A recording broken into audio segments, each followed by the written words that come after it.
And, Texas Monthly said that, Texas is the epicenter of American Christian nationalism. And I think that's broadly true. But if you grow up here, I think you're also kind of just accept that that's the way things are, that that's natural, that's part of what Texas is. And so, yeah, I really wanted to kind of put that to the test with this book. Like, is that the case? Is this natural? Is this native? Is this a timeless phenomenon? And what I found is really that's not the case. Texas, for much of its history, was a relatively irreligious place. Religion was relatively slow to take hold. It's only really in our recent history that I think Americans would think of Texas as a particularly religious place. And even when we talk about religion, right, we're always talking about different things. Is religion, adherence to a formal organized body? Is religion a kind of personal belief? Or is religion like a violent or aggressive in-your-face politics, right? And at different times, religion has meant different things to Texans. And so I think like in this broader sweep, in much the same way I think you're talking about America 250, right? Hey, welcome back, Faithful Politics listeners and watchers. I'm your political host, Will Wright, and your faithful host is not with us.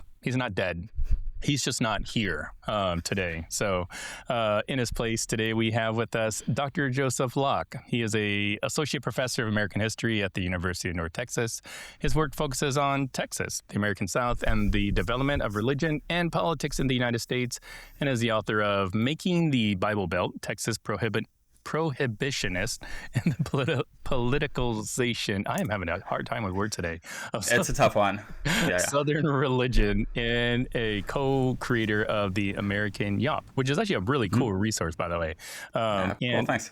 Is out with a new book called One State Under God, A History of Religion in Texas, which traces Texas religious history from indigenous spiritual traditions and Spanish Catholic missions through slavery, segregation, fundamentalism, and all the things. And we're just so happy to have him on to talk with us today. And so welcome to Faithful Politics, Joseph. Yeah, thanks for having me. This is great.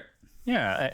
So one thing that I think I immediately got from your book, and it's probably no coincidence that I got this, is that we are currently running, or we are running a series called Church and State 250. The purpose is to make the case that you can't really tell the story about America without including conversations about religion. So in essence, like American history is kind of predicated on its religious history. And your book seems to kind of do the same thing, but focused on Texas. So I'd love for you to just give us a preview of like why did you write this book specifically focused on Texas? Yeah, no, I mean, I definitely think you can't understand Texas today in the 21st century without understanding its religious history. I mean, certainly if you're within Texas, you are just bombarded with the religious politics of the state. But I think that's true nationally as well. I mean, you open up the New York Times, you go on social media, and you see James Tallarico, you see Dan Patrick, you hear about the Ten Commandments bill. And every year, it's another one of these major controversies. It's another one of these big political moments that we're all talking about. If you're in the state, you can't escape the kind of presence of religion, whether it's driving by the major mega churches, whether it's seeing billboards, bumper stickers, and everything else. And Texas Monthly said that, Texas is the epicenter of American Christian nationalism. And I think that's broadly true. But if you grow up here, I think you're also kind of just accept that that's the way things are, that that's natural, that's part of what Texas is. And so, yeah, I really wanted to kind of put that to the test with this book. Like, is that the case? Is this natural? Is this native? Is this a timeless phenomenon? And what I found is really that's not the case. Texas, for much of its history, was a relatively irreligious place.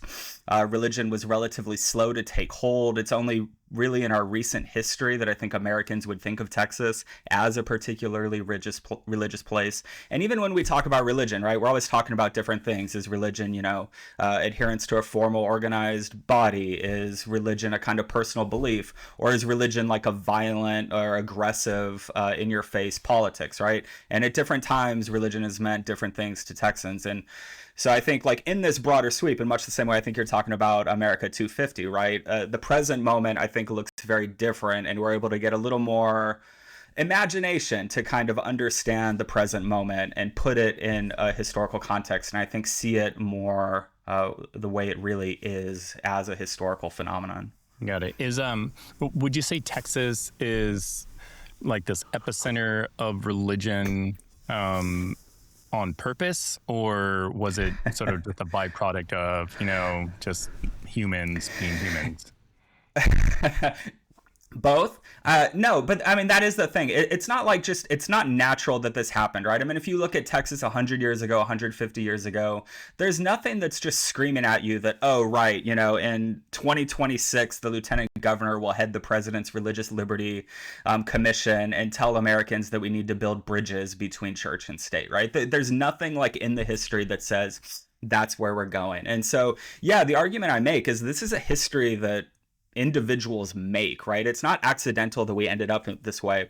And it really took a number of different chapters, big events, big movements to start moving the state in that direction. And that if you want to understand how it got here, yeah, you have to understand these big turning points or these kind of like moments where a barrier fell or, a new kind of idea was adopted that began to push in this way. Yeah, it's not natural at all. It's not just something that happened. It was it's not a conspiracy or a plot, but it's definitely like the result of human action and intentional activism over the part of multiple generations.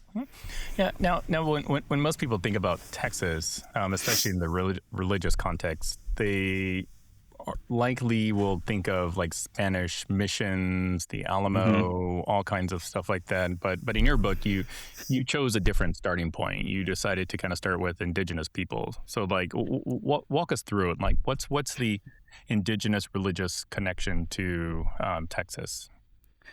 Yeah, I mean, it's always a question, so this is a big history, right? My first book was like an academic monograph. We look at a few decades and kind of one topic, and we really hone in on it. In this book, I did want to take that kind of big picture. And the question is, yeah, where do you begin?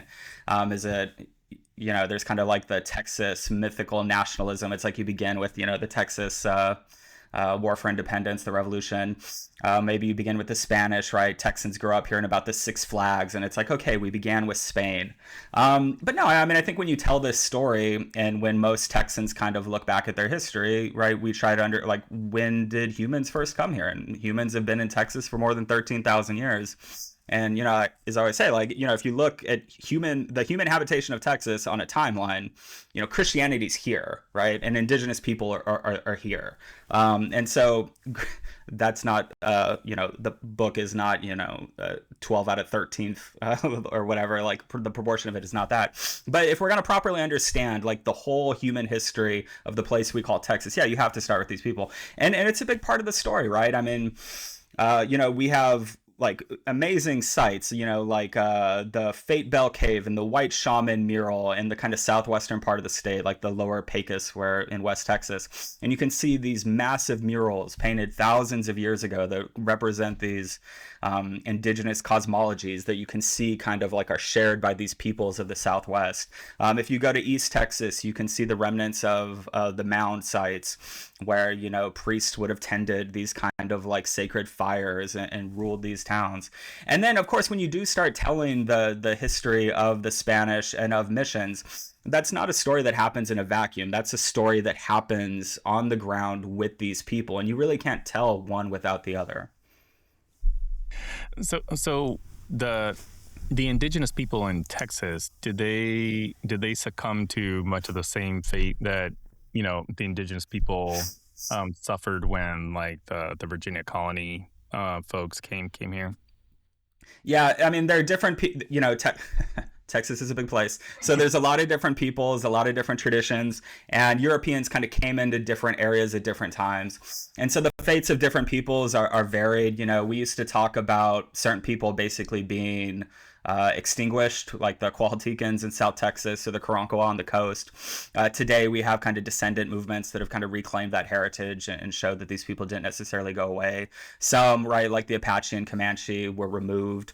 And we still have 3 reservations today, nationally recognized reservations. So it's varied. I mean, the kind of like religious heritage, some of this is kind of lost to any formal record. Some of it does survive in, oral histories and traditions and things like that. And so really it's a story of many different kind of paths from, prehistory to now. So how did Christianity make its way into Texas? Yeah, very in a very ragged way, right? I mean, the first year, a lot of this is like seventh grade Texas history, but the first Christians that came here were basically this failed Spanish mission to Florida, Cabeza de Vaca, and three others, including Stephen or Estevanico, this Moorish, potentially Muslim convert, and they make their way through South Texas and West Texas, and Cabeza de Vaca gives us really like impressive kind of accounting of the peoples there. But then nobody really, I mean, and that's the early 1500s, nobody really comes for another 150 years because they go through and it's just kind of like, it's a fairly barren land. There are no real rich natural resources that people can see. The French come, build a little fort, miss the Mississippi, and it ends in disaster. But then suddenly the Spanish are like, okay, we got to do something here. The French are going to take this if we don't claim it. And the Spanish don't have the resources. Times have changed. The empire is on tougher times, and they rely on the Franciscans to come. And so the kind of attempted Spanish conquest of Texas is a religious enterprise. I mean, there is no blurring of church and state. This is one movement that they're going to use the missions to claim Texas, to stabilize Texas. But I mean, it's not a very successful enterprise. I mean, the very reason that Anglos eventually come into Texas is because the Spanish and later the Mexicans just simply couldn't populate it, couldn't contain the state. The missions, Spain did not come with the force necessary to coerce people to become Spanish. And so in places like East Texas, the missions are spectacular failures. They're, implanted in the late 1600s and again in the early 1700s, and indigenous people don't join. There's no reason for them to. They have their own lives. They don't want to live under that. They're not convinced by the Spanish story. They don't want to live in these oppressive institutions. They can get what they need from the French rather than the Spanish. And so, it's the late 1700s. Spain sends this royal official to tour Texas, and this is a debacle, he says, right? Like, how on earth are we expending resources, the minimal resources we are, to try to claim this place? And the mission system retrenches. I think a lot of folks are familiar with San Antonio's missions, right? The Alamo, of course, is the most famous of the Spanish missions.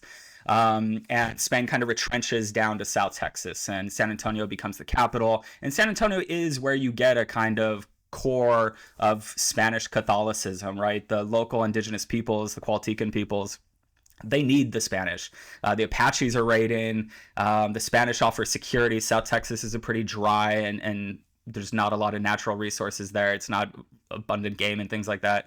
And so the Spanish offer them security. They offer them steady food. But even then, indigenous peoples are like leaving half of the year to go forage, and they're really relying on the missions for security. But there is a kind of, hundreds of indigenous people, and eventually more than 1,000 do convert and form a kind of Catholic community there. But most of the state is still controlled by indigenous peoples, right? Even into the late 1800s, right? The Comanche are probably the most powerful force in Texas, and the Spanish kind of struggle on. They have a few strongholds, like I said, San Antonio, where I grew up in the west part of the state, in El Paso.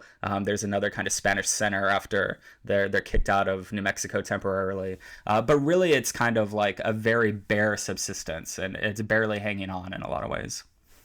I'm somewhat fascinated by this like Spanish missions thing that you talked about. So like, was the idea that we would, or we like the Spaniards that would plant churches, like serve the community, and then people would come into the church, get converted, and then what? Like they control. No, absolutely. I mean, the missions were intended to be like, we're going to go there. The glory of God is going to shine on people who are going to flock to these missions. We are going to teach them how to be civilized Christian Spaniards. And then we're going to secularize the missions. They're going to become regular Catholic parishes. And New Spain will extend from, Mexico to the Red River. But that's not what happens. In part because the Catholic Church does not have the resources to send regular clergy up there in a consistent way, and in part because indigenous peoples for most of these missions don't, right? Most of the missions are failures. Some kind of hang on and do well, but generally speaking, they stay in their missionary status way beyond what they were supposed to do. And yeah, when they plant missions. Again, this is kind of like the traditional Texas, they plant a mission, they have a small presidio with some soldiers, and then you're supposed to form like a town, a villa around that center where these converted indigenous peoples become Spanish citizens, and that was supposed to take place. But really outside of, like I said, a very small community outside of El Paso, which really outside of what is today Juarez, across the river, a few kind of towns along the coast, and basically San Antonio and the river are the only real places where that really takes hold, where you have a kind of regular, settled Spanish presence. Did they have like forced conversions or anything?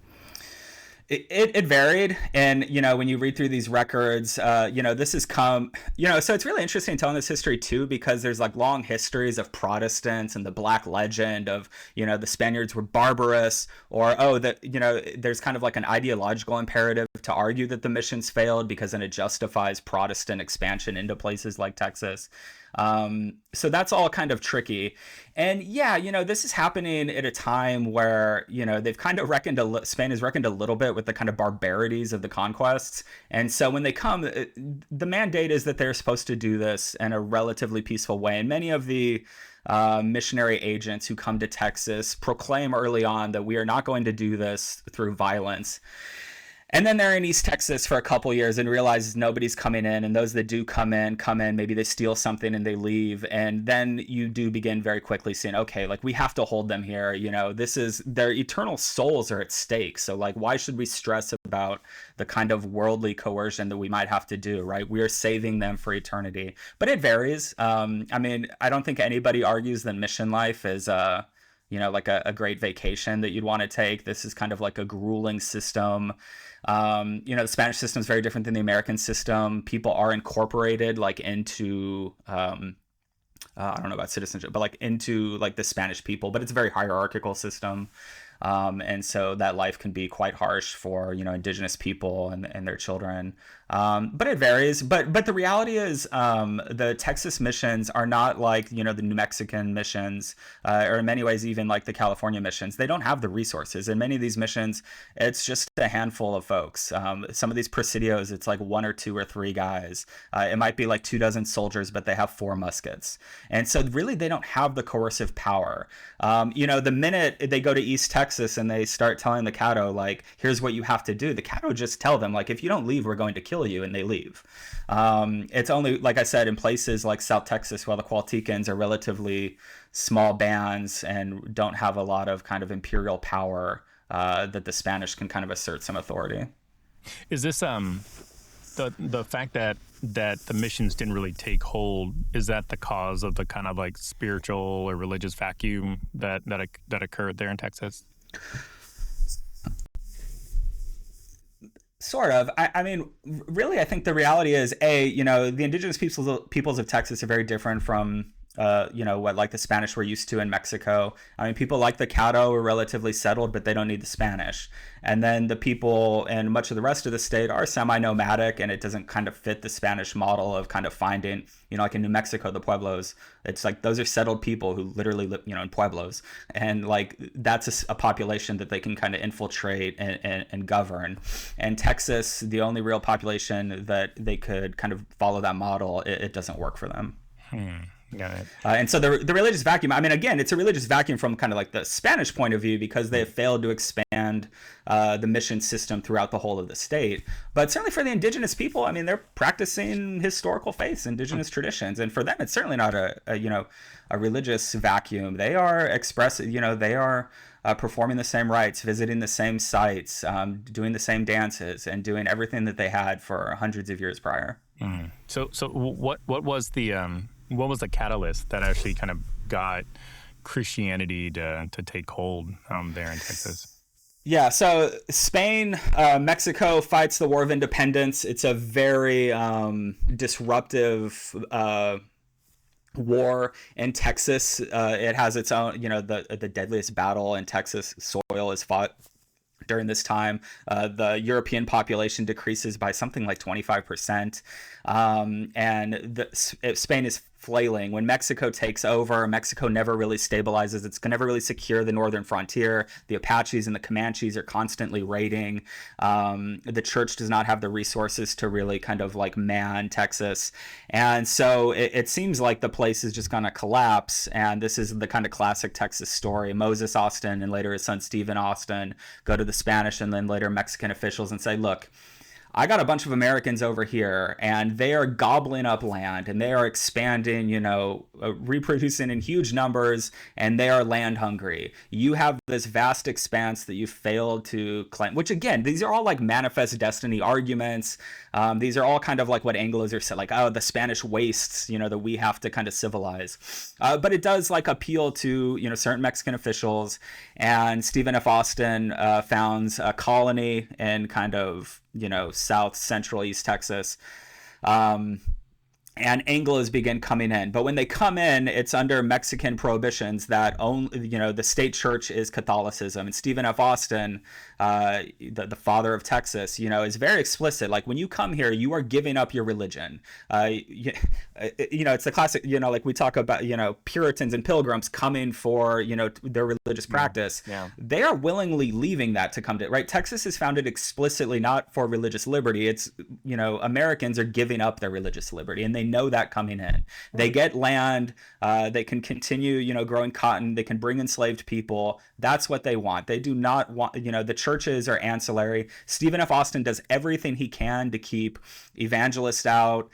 He doesn't want evangelical preachers. He doesn't want circuit riders. And it's like a big campaign that he kind of, fights over the next decade. And so finally, when there is the Texas Revolution and Anglos and Tejanos unite, throw off the Spanish or throw off the Mexican occupation, or the Mexican government, and Texas is declared independent, that's when Protestants, the kind of like church organizations, revivalists, that's when they pour in. And it's really a kind of like unique dynamic, right? Because Texas opens up after the Second Great Awakening, so the South especially, but much of the country, his Baptist, Methodist, and other evangelicals are now like at the forefront of expanding American religion.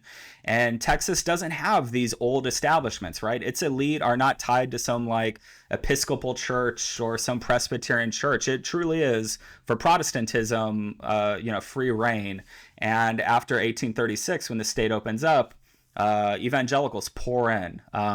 You still have a Mexican descended population, especially in the South, but most migrants are coming from the South, often from the Deep South, and they are ripe targets for Baptists, especially Methodist early on, and takes over pretty quickly, but in numbers that are still, pale to much of the rest of the country. Texas is relatively unchurched through the 19th century.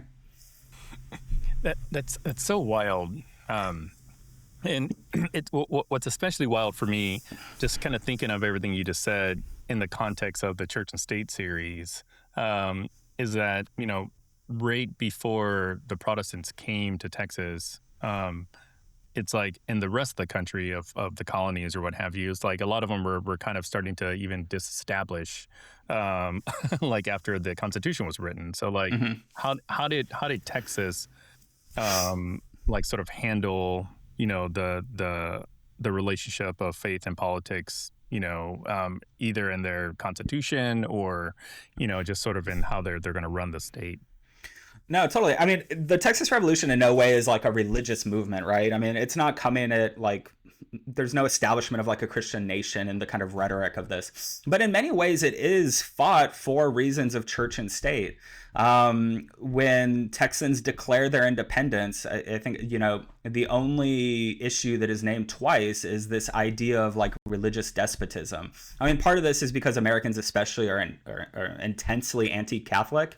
And so for them, Mexico is practicing a kind of like medieval oppressive organization by having the Catholic Church.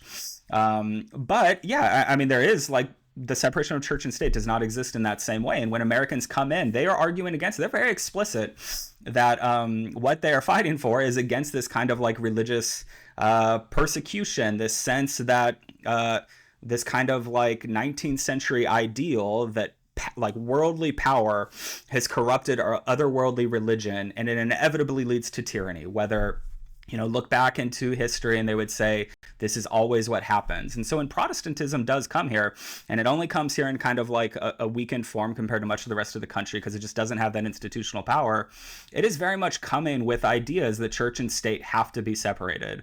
Methodists and Baptists and other evangelicals, when they come in here with the ideas of early 19th century America, that they are still seeing themselves as kind of dissenting sects, right? It's only been a few decades since, Baptists worked with Jefferson and Madison to disestablish Virginia, religion in Virginia.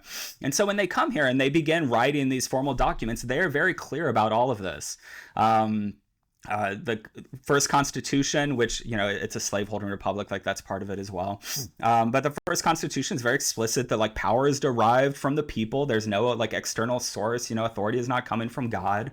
And everybody is kind of on board with this idea that church and state should be separated. We have a kind of more robust religious freedom clause that makes it clear that nobody's conscience will ever be trampled over by having to support some kind of external religious authority or any religious body.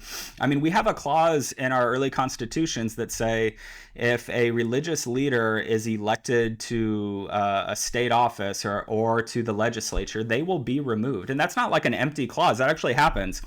Daniel Parker, who's this primitive Baptist, his niece was actually Cynthia Ann Parker, who is the mother of Quanah Parker, the Comanche leader. But Daniel Parker gets elected to the first Congress. He shows up and they look at him and there's a committee formed and they're like, hey, are you a licensed minister of the gospel? And he says, yes, absolutely. I came here from Illinois. We founded this church. And I say, no, like you were clearly violating the Constitution. Texans thought that, separation of church and state meant that the government couldn't even like recognize a religious body to interact with it, so they don't pass incorporation laws for religious bodies. Religious colleges basically have a really hard time trying to get charters because the state won't pass a law allowing for the chartering of religious organizations so that they can have like basic kind of legal protections and legal standing. So religious colleges have to appeal directly to the legislature, and the legislature has to pass specific legislation. It's really only toward the end of the Republic period that some of these institutions get chartered. But some of this is like there are kind of like secular leaning folks. Like I said, people like Stephen F. Austin are kind of like latent deists. Like the Baptists who come here they're the ones championing this, right?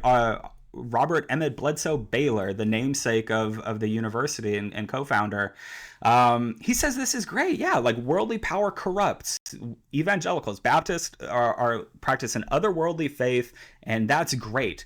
I mean, he literally says in 1845, when the state constitution is passed and they kind of keep these clauses, he says, yeah, can you imagine a preacher going into politics? It would be the same as hearing a woman engaged in political campaigns. Which, obviously is like a testament to the times, but like he thinks it would be impossible that this is what like Baptist leaders in the state of Texas could do. I mean, and this is he's not weird for saying that. He's not like an outlier. This is kind of mainstream ideas that you find throughout the state.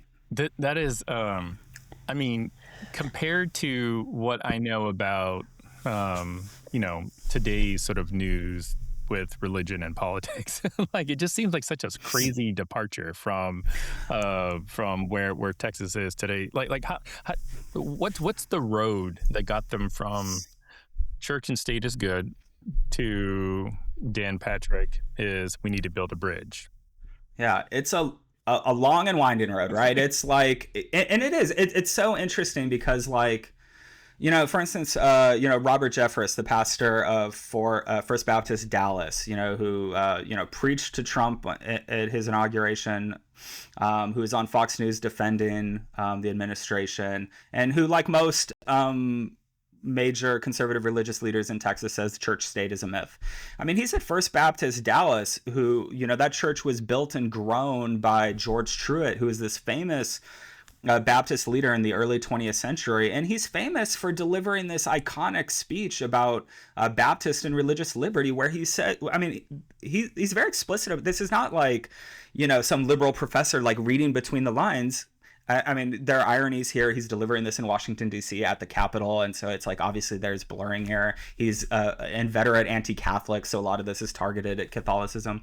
But he could not be more explicit. He says church and state is foundational. Church state separation is foundational to who we are, right? John 18, like, his kingdom is not of this world. These are foundational concepts that like undergird the church and what it means, especially to be a Baptist. And by the 20th century, the Baptists are the largest single denomination. Time magazine basically says if there was a state church in Texas, it would be Baptist. And yeah, but it is this long kind of like journey, so early on, there's a sense of like, well, in a pro-slavery state, anti-slavery activists are drawing on religion. And so there's this kind of like cynical sense of, Southern religion is kind of more inward looking because it would be dangerous to be outward looking, right? The Southern Baptists secede, Southern Methodists secede in part because the Northern churches were moving against enslavement and slavery. I focus a lot on prohibition, and prohibition is one of the, it's kind of like, it's a very quaint issue, banning liquor, but like certainly for Texans, this is something that anybody like older than me grew up being pretty ubiquitous. I mean, in Texas, you could not buy a mixed drink at a bar or restaurant until 1971. Up until, the 80s and 90s, there were huge parts of Texas counties that were still dry. Like I said, you talk about prohibition, and every like older Texan has a story about how when they were in college, they had to drive to some other county to buy beer and stuff like this. And so this consumed politics in the early 20th century. And when they fought over this issue, they were very explicit that like, it wasn't necessarily about the corrosive impacts of alcohol. It was who's pushing this. It's the ministers, the preachers, the pastors, and they should not be doing this. This issue is illegitimate as a political issue because of who is pushing it.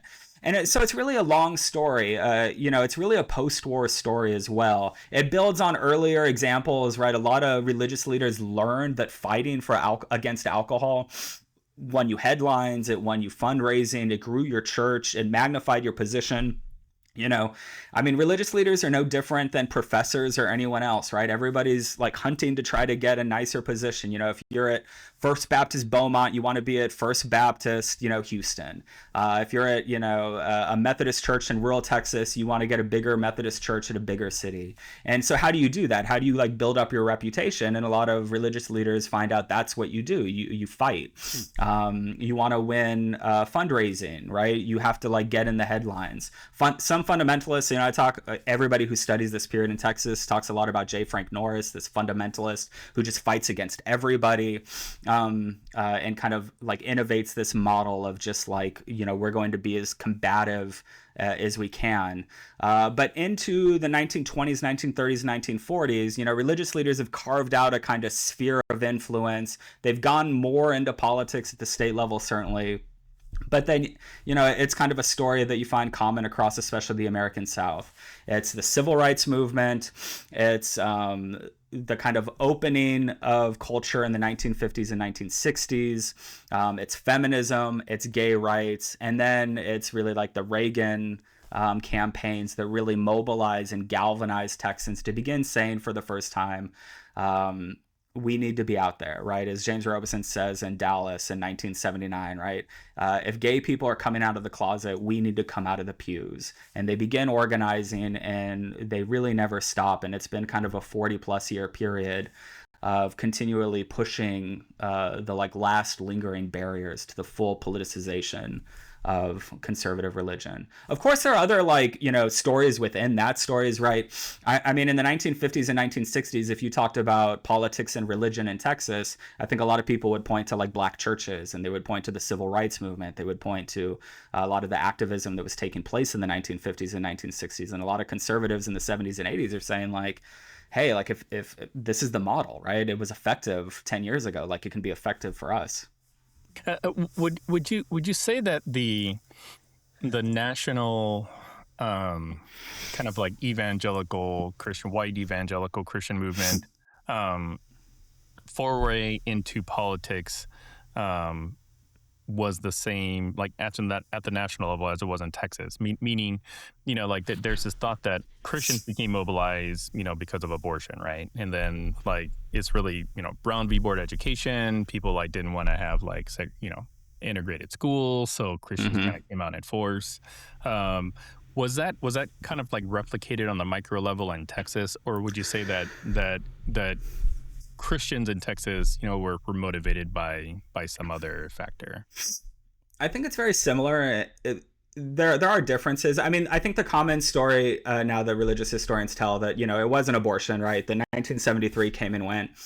W.A. Criswell, this huge conservative fundamentalist at First Baptist Dallas between Truett and Jeffress, it says abortion, like, of course, yeah. Like, I think there was a poll in 1969 of Texas Baptist, and something like 90% said abortion laws were too restrictive. The attorney who argued the Roe case was a Methodist minister's daughter who, sang in the choir and thought that she was like, yeah, like women suffer, right? Abortion was absolutely a Catholic issue. The Baptist General Convention of Texas registers no complaint. The Baptist Standard, this major Baptist newspaper here, says like, yeah, this is great. It's really kind of later in the decade. I mean, you definitely see mobilization around integration, but the reality is, I mean, you can go too far with this, but Texas is a full-fledged like Jim Crow state. There's no doubt about that, right? I mean, Texas fought the Confederacy. It's a southern state. A third of the population was enslaved, and Jim Crow is ubiquitous and is hardened here as it was anywhere.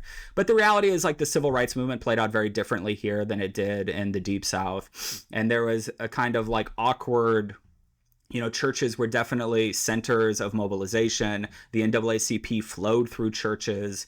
Many civil rights leaders did come out of the churches. But because the kind of like movement toward integration here was, an attempt at a kind of like accommodation to satisfy business interests, Black Texans, but not alienate like the true race baiters, you saw kind of like, odd consensus politics.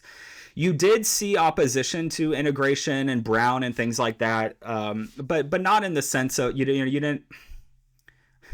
You can always go too far in this, right? Because it's like there are protests outside of Mansfield High, and like segregation is huge here, and Texas church cities find every way they can to resist integration.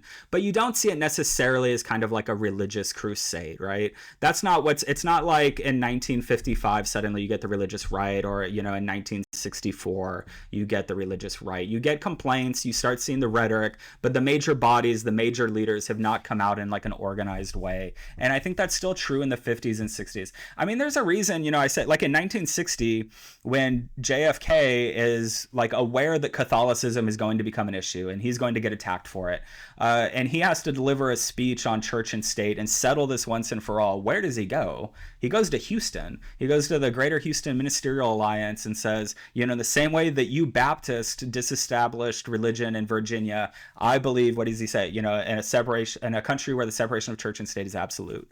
And so that's true, really, with exceptions and that's being punctured here and there, but really up through the 60s and 70s, this sense that like religion and conservative religion and politics should be married, that does not exist.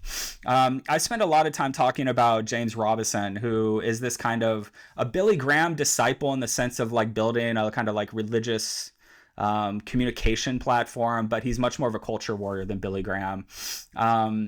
And he's in North Texas, right? And he speaks out against homosexuality. I think like the 70s for Texas is a real turning point. It's not necessarily abortion, but it is things like, in 1977, they hold the National Women's Convention in Houston, and conservative women hold the counter convention across the city, right? The nationally sponsored one is talking about lesbian rights and abortion rights and things like that. And conservative women are arguing against the Equal Rights Amendment, against feminism, against single mothers and things like that. And it draws 15,000 people. And North Texas, James Robison's says that gay people are no different than murderers and thieves. He's reprimanded. His services are broadcast on the airwaves. And finally, when Harvey Milk is killed, he says that was great. Like, he got what he deserves. And WFAA pulls him from the air. And he says, how dare you persecute me by doing that? He holds a rally and 10,000 people turn out. Mike Huckabee is there as his communications manager and looks around and says, my God, I had no idea this energy was out there. I mean, he has a line like, it's almost like I was almost scared being there, feeling the energy. And they realize, like, whoa, this is not like singular to us. And the following year they repeat it, and the Religious Roundtable holds its national affairs briefing in Dallas at Reunion Arena.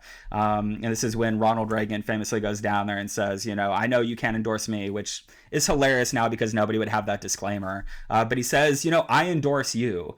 And so it's not really one thing, but it is the accumulation of these things. And it's really in the 60s. It's not necessarily the first movements towards integration, but it's the 1960s when you begin to see the activism, when many kind of moderate white Christians begin to say, well, I believe in integration in practice, but I don't agree with these tactics, right? When King writes the letter from Birmingham jail, he explicitly mentions he received a letter from, I think he says, a white brother in Texas who wrote from Dallas and said, like, hey, like, eventually it's going to happen. And that's the, core of the message of the letter. And so it's all of these things. In the 1960s, yes, you begin to push toward more forceful federal policy. You can no longer resist integration at the local level. But really, the culture has opened up. All the movements of the 1960s, and you have a core of people that felt alienated by integration, absolutely, but now are seeing the cultural changes that have happened, and it all accumulates by the end of the 1970s. But like, gay rights and feminism are as central as anything else, I think, to really like kicking it off. As far as things like Carter's rule revoking tax exemptions for segregation academies. I mean, I think that's certainly there. I don't see it as like a galvanizing moment in the same way that it might have in other parts of the country. But it's really all of these things coming together. It's waiting there, it's mobilized a little bit by Nixon. But then when Reagan comes, it's just like 20 years of conservative resentment galvanizes and just explodes. Wow. So how did Texas become like this major exporter of all kinds of like things like Christian nationalism, Dan Patrick's, David Barton's, Ten Commandments, all that other kind of stuff. Like that there, excuse me, like there has to be a reason, and I don't know if it's just because the ideas are popular. And to your point about, Mike Huckabee being surprised that there's an audience for it, or if there's just something, much more nefarious. Yeah. It's tough, right? Like, I always hesitate to say there's some kind of like a meta narrative about Texas religion of like, oh, it's particularly unruly, or, there's like some Texas frontier spirit. Like, I don't want to say anything like that, but there is a sense in which kind of religious practice, especially among Protestants in Texas, is like very much geared toward culture war. Like I said, the Prohibition battle kind of like set a pattern. The Ku Klux Klan in the 1920s was huge in Texas. It takes over cities like Dallas. We elect a senator who made it through a Klan caucus. And ran fairly openly as a Klan member because he was arguing for the kind of like restoration of white Protestant Christian native-born America. And so that had always been there, this sense of like the world is dangerous and we have to fight against it. Of course, that's like part, that's how religious energy is created everywhere. But I think there's a few things that really happen in Texas. One, Texas is big. So it's like, demographically speaking, like Texas isn't more religious than like Arkansas or Tennessee, right? But, today there are 30 plus million Texans, like 1 in 10 Americans is a Texan. There are a lot of us. And so when you add up what we have, it's very powerful. Texas has a lot of money. Oil wealth, go earlier in the go to the 19th century, ranching, railroads, and then, oil, like flood the state. Texas has no like real tangible campaign finance laws. And so this money flows freely. When Billy Graham joins First Baptist Dallas for 50 years because it puts him in the very center of like religious fundraising with folks like H.L. Hunt, Sid Richardson, these big oil barons. And today you see that, right? A lot of energy is spent talking about Ferris and Wilkes out in West Texas, and all these major donors that are supporting all these endeavors. Texas is a big enough place that it's not like homogenous. We're an extremely diverse states, one of the most diverse states in the country. It's not like cowboys, and like we're a heavily urban state. And so, even though Democrats are relatively powerless here, there still is like conflict. And so I think that kind of like sharpens the conservative movement here. Combine all of that together, right? Like this penchant for pugilism, like to fight, to like war with the world. The heavy numbers of evangelicals historically, the vastness of the resources here. You go back to 100, like this matters less, I think, today, but the institutions that were built in Texas, like, the Baptist General Convention of Texas at one point, if it had been its own denomination, would have been like the 5th or 6th largest denomination in America, right? There is, and those places had power. Baylor University, Southwestern Baptist Theological Seminary, the Baptist, like these were really institutions that could sustain these movements. And then you throw that wealth on top of it, you throw the money. And then, you can make the argument that, yeah, Texas's economic politics are extremely conservative, extremely regressive. And those are not popular policies, right? We don't have an income tax. We have extremely high poverty rates. We have one of the highest rates of uninsured people in the nation. We have some of the highest inequality rates in the country, right? It's a really kind of ugly situation for a lot of people. Those are not popular policies. You can't run on those policies. You can't run on a constitutional amendment barring a capital gains tax, which the Republican Party passed last election. George W. Bush discovered this when he first tried to run for Congress in West Texas. He ran as kind of like, like his father's like a kind of just country club Republican. And he got, his opponent was like, who is this Yankee interloper coming down here and telling us, drinking beer with the frat boys in Lubbock? And he is destroyed. He comes back, he realizes, okay, like, I think he has like an authentic spiritual conversion, becomes a believer, doesn't drink anymore and things like that. And when he runs, he doesn't run on these policies, which he enacts, right? I mean, he is very much a prototypical economic conservative, but the policies he runs on are a kind of religious politics. In 1994, when he runs, he makes waves because he tells a reporter that, yes, if you don't believe in Jesus Christ, you are probably going to hell. And Jewish groups protest. It's not clear that like he planned that or that was like some Karl Rove strategy, but he didn't apologize for it because he realized like, whoa, that's in headlines everywhere. And that's mobilizing these people that I know now. And so that politics really works here. It plays to the benefits of the Republican Party when we're talking about the 10 Commandments in schools, right? For whatever liberals want to think, that's not like an unpopular policy, generally speaking, right? It seems completely outside of like traditions of church-state separation. It seems illegitimate from like a historical and a governmental point of view, but it's not that unpopular in the sense that, like the data centers that are being built down the road are. And so add all of that together, right? The potency of the politics, and it's really something like it just works, right?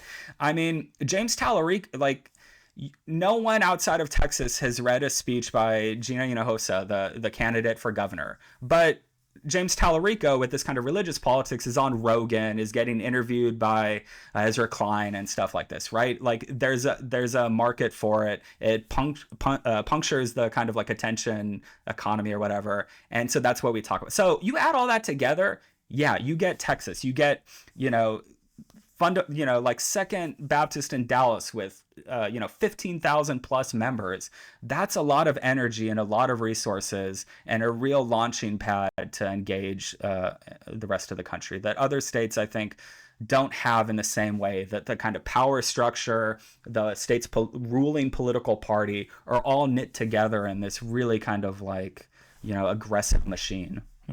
Now, who's David Barton? And why is it important for our Texans to know who he is, especially kind of in the historical context? Yeah, and I don't think just Texans. I think it's important. I mean, he's probably the most influential historian of the last 50 years in the United States.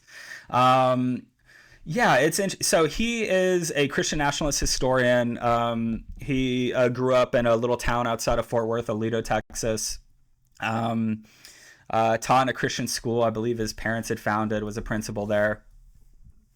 And, was part of this generation that kind of was politicized in the 70s and 80s, and was unhappy with the kind of narrative of history being told, and begins delivering lectures about how, liberal secularists have distorted American history, that we were founded as a Christian nation, we were a Christian nation, and we ought to continue to be a Christian nation.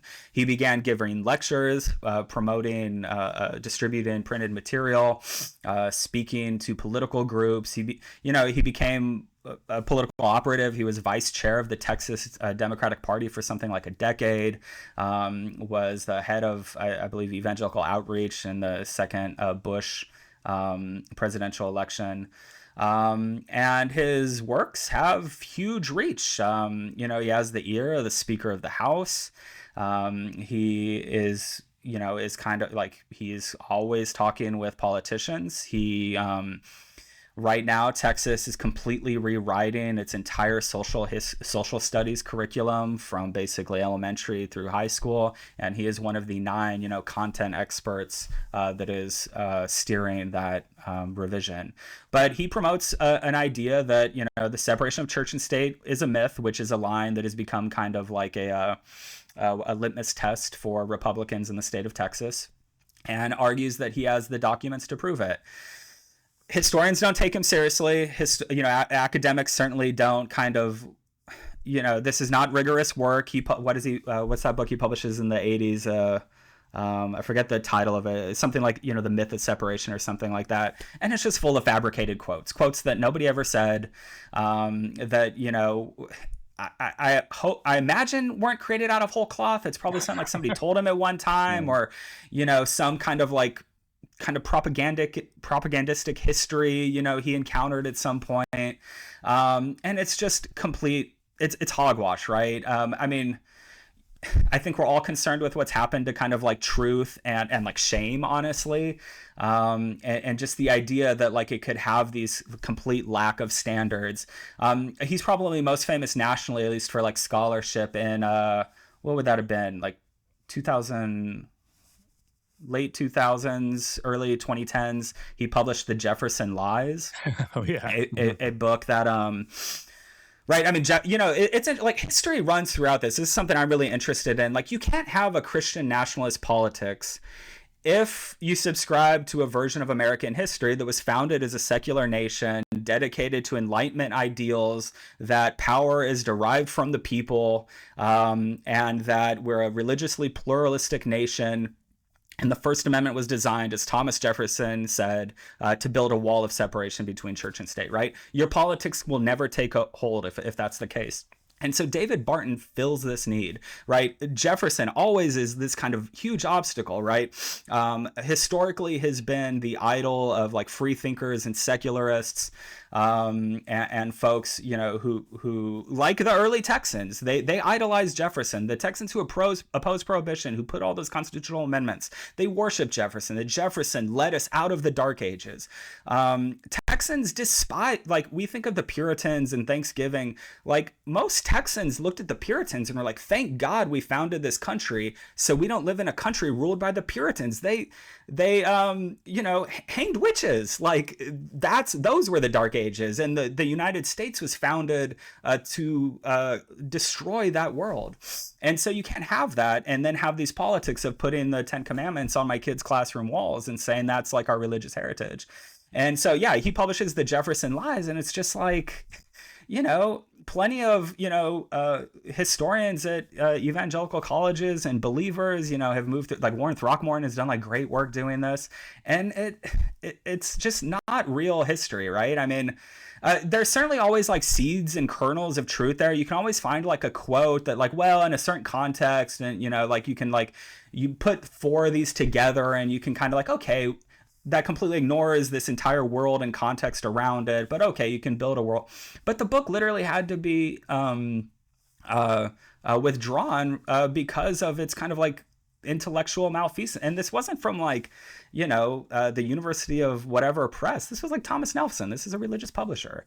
And so, yeah, like the history is bad, but again, he's had more, more people will read his words or read his books or hear his talks in a day than will, I don't know, my like career, right? I mean, this man has influence. And so, like Christian nationalism is not any kind of like formal, we use the term because it's useful, but it's not like most Christian nationalists have said, okay, I'm a Christian nationalist. Yesterday I wasn't, today I am. But like those ideas are those ideas because folks like David Barton realized that that movement in America would never take off as long as folks understood the history of church-state relations in America and the way that they historically had. And so, that is why in Texas and other places, even though our Constitution explicitly said money could not be used to support sectarian institutions, the Supreme Court overthrew those state bans. And today, my tax dollars are going to the religious school down the street where children can learn, those kinds of things. Yeah, it really is kind of a weird time that we live in. The slow creep of Christian nationalism in every facet of our lives is much more pronounced in the second Trump term than the first, for sure. And David Barton has definitely played a part in that. And to Warren Throckmorton's credit, like he played a part in getting his book like depublished. I'm not really quite sure. Withdrawn. So some pretty good stuff there. The my last question to you is, what do you hope your book accomplishes? Yeah, well, like all good history, I mean, the goal is to historicize. And so, like I said at the outset, I think it's easy for somebody, certainly like somebody my age, you grew up in Houston, you grew up in Texas, and it's just, this is normal. And I think when you like see this in the light of history, this is very abnormal, like what you're talking about. And I don't think it's like a I mean, it's a fast, like aggressive march, right? What like Christian nationalism has done in Texas. And so like ultimately that's really like the hope, is that folks realize that this is a historical phenomenon. This is not, it's so interesting. Like speaking of David Barton, who spent so much time on, was America founded as a Christian nation? All of these leaders in Texas don't really engage in Texas history, even though, they're wearing shirts with the Texas flag and, Ken Paxton gives press conferences with everybody in the white Stetsons. But like, they're coming out of this from a state in which these traditions are completely outside the norms of most of our history, that fly in the face of most of Texas history. I mean, it doesn't mean like everything has to, conform to some historical narrative, right? Texas has a lot of nefarious parts of its past. But it does mean that this kind of like appeal to transcendence, right? That like, the title taken from the state pledge, this idea of like, oh, it's part of our religious heritage. Of course, we're one state. Well, like that's not really the case. That's ultimately like I think the kind of genesis for a lot of this, and ultimately I think for like readers outside of the discipline, that's certainly I think what I want to convey, is that the world around us is like the product, it's a historical creation, but also like it's a very different place. That most of these conversations center around Christian nationalism, but it's a big history. I mean, like if a quarter, and it's a very diverse religious world today. A quarter of Texans don't have a formal religious affiliation, and those folks shouldn't feel like they're outside of the historical norm either. I mean, this is a state that nurtured all sorts of aggressive free thinkers and secularists. Folks like William Cowper Brand, this really colorful like proto H.L. Mencken figure in Waco, or somebody like Madeline Murray O'Hare that relocated to Austin because that really fit her vibe in the 60s and 70s. Like this has like a rich history in Texas. Evangelicalism, whatever we're kind of like lumping in together, like certainly is a huge, powerful force, but Protestant Texans are a minority of the population in the 21st century.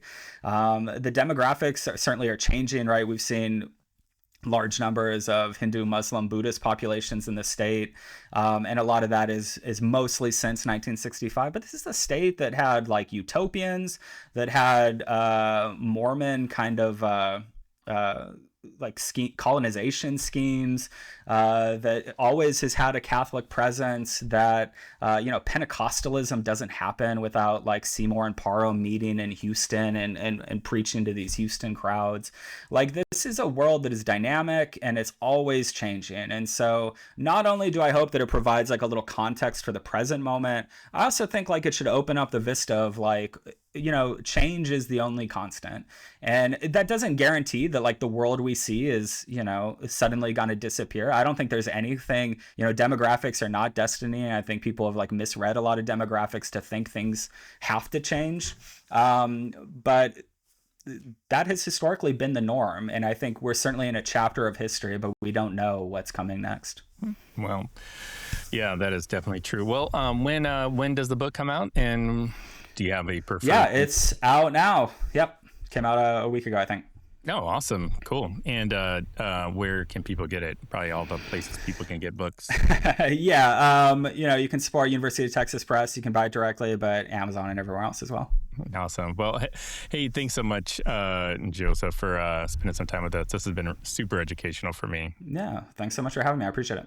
Yeah, and to our audience, hey, thanks again for stopping by. And as always, keep your conversations not right or left, but up, and we'll talk to you later. Bye.